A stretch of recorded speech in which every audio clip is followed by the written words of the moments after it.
If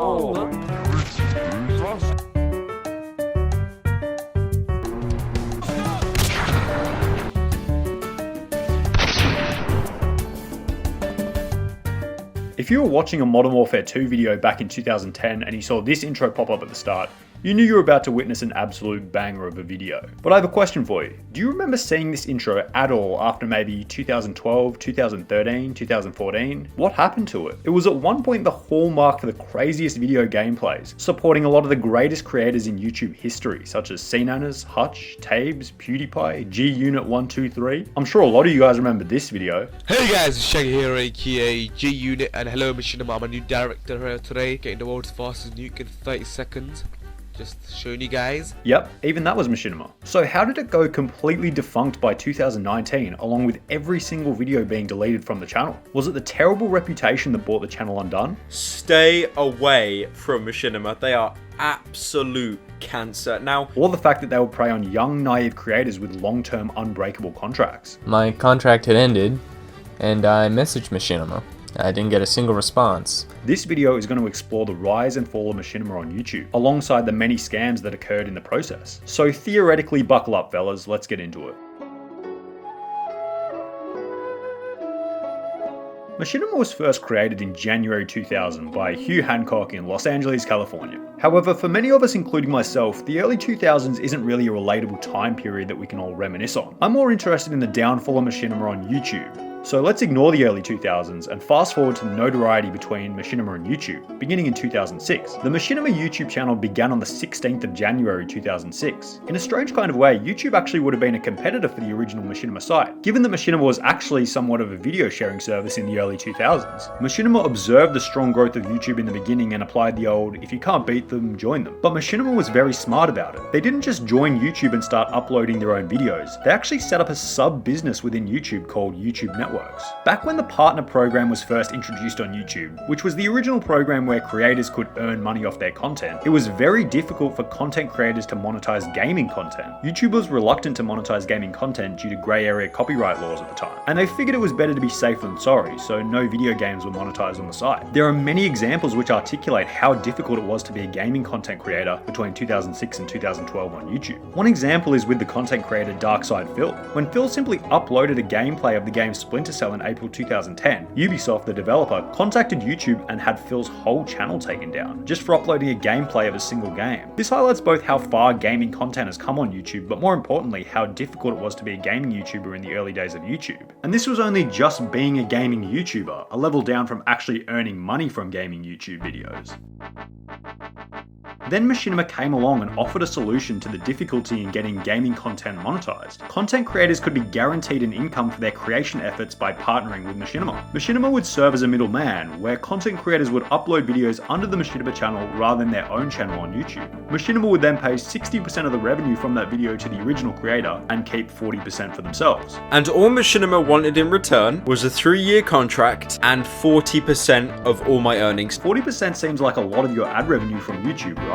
Well, at the time, you had the choice of keeping either 60% of your income or 0% of your income, given that if the content was uploaded on your own channel, you'd get nothing. So on the surface, it actually looked like an excellent deal for creators. Suddenly, creators had the opportunity to make money off the videos that they otherwise would have earned nothing from. Machinima also offered another simple, intangible advantage: the status of being a Machinima creator. Even as early as January 2009, as seen in this screenshot, Machinima has 367,000 subscribers, which eventually grew to 5 million in late 2012, making it the 4th biggest channel on YouTube by subscriber count at its peak. On top of this, as we mentioned in the intro, you just knew a video was going to be a good video when it had the Machinima introduction. So who wouldn't want to have the reputation of being a Machinima creator? It would also give the small creators that feeling of working alongside the other big guns in the video game content creation scene. You might only have a few hundred subscribers, but you could be featured on a channel with 5 million subscribers. Another concept that seemed very enticing on the surface, but it was very disappointing in reality, as we'll explore later. There was no growth. growth. All the analytics were just in a straight line. There was no growth, no subs, nothing. It all stayed exactly the same. On top of this, Machinima would offer creators what they called a talent scout, which looking back now just kind of seems like a buzzword to entice naive kids who thought they had a special content creation talent into joining Machinima. And what they did was they set me up with a talent manager. And this sounded really good originally. I was like, oh my god, I've got someone watching my back. I've got my own talent manager. This is amazing. On top of this, Machinima also promised a team of people to help creators promote and create their videos, giving them advice and guiding them to success. So Machinima had all the bells and whistles on the surface, right? Everything a content creator could possibly want for growing their channel and income. What could possibly go wrong? What is up, Drum Alert Nation? I'm your host, Killer Keemstar. Let's get right into the news. We are here with Ross Boomsocks. He uploaded a video about a week ago that ended up on the front page of Reddit.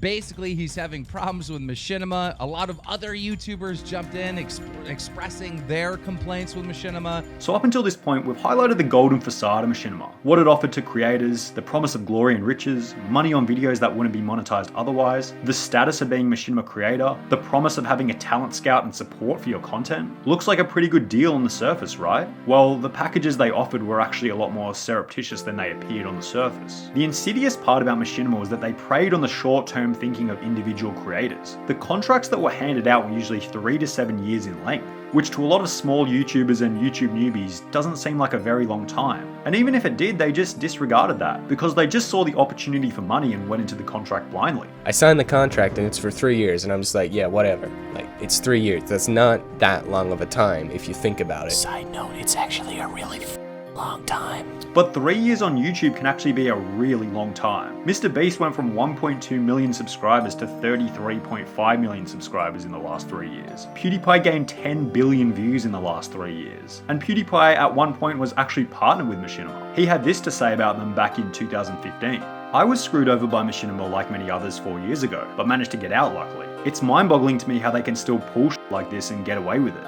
Unless Google steps up and puts tighter leashes on networks, YouTubers are going to be the ones who pay for their greediness. Hope your shit gets sorted, dude.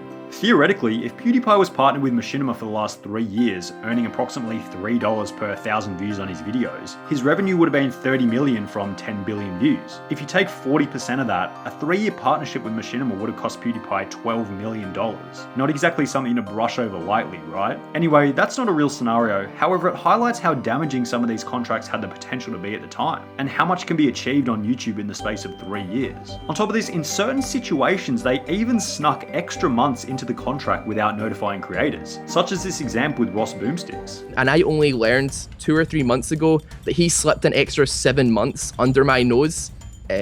That my contract was ending in 2017 instead of 2016. The creators who signed up with Machinima when their channels were small in size started to realize how much money they could make on YouTube when exponential growth started to kick in. When a lot of creators signed up, they were only making what, $1 a month on YouTube? So 40 cents a month for all the perks seemed like a good deal, right? Well, I'm sure that a boatload of those creators would have gotten to the point of making $1,000 a month, then $10,000 a month. And suddenly 40% per month to Machinima is really starting to hurt the bottom line and overall earnings for creators. But there was nothing they could do. They were stuck in the contract for the next 3 years. The promised talent scouts and help that was supposed to come to creators suddenly vanished as soon as they signed the contracts. Now, nearly instantly, I regretted signing the contract because the second I signed it, my talent manager suddenly said that he was busy, and he only said that after I had signed the contract. And he said he was going away on a business trip and I'd basically be on my own for the next 5 to 6 weeks. So basically over a month I'd be completely in the dark. It was also revealed that uploading to Machinima, the high status YouTube channel, really didn't provide any growth for small creators. About 4 to 5 months pass and nothing. My channel doesn't grow at all.